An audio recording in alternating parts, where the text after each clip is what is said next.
These are two important loop concepts, while loops and vectorizing. The while loop in MATLAB is the conditional loop, which is used when you know that you want to repeat an action, but ahead of time you don't know how many times you want to repeat the action. You just keep going, you just keep repeating the action until something happens.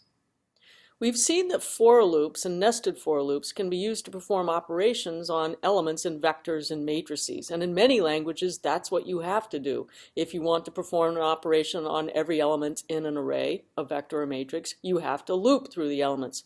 But in MATLAB, this is very inefficient.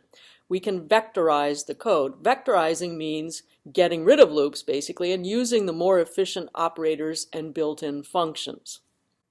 Here are the learning outcomes for this module. You should be able to understand the use of the while loop as the conditional loop. So again, when you don't know ahead of time how many times to repeat an action. But sometimes it is important to actually figure out how many times you end up repeating the action. So you want to understand how to count in a while loop. You should also understand how to error check using a while loop. So how to repeat the process of prompting the user, for example, for something until the user finally types in a valid value. You should also understand how to loop through the elements in a vector or matrix, because that's a very important programming concept, but understand that in MATLAB you don't usually need to do that. So if you want to loop through elements in a vector or matrix, you can have MATLAB do that for you, essentially. So you can vectorize your code, get rid of those loops when you want to do something with a vector or a matrix.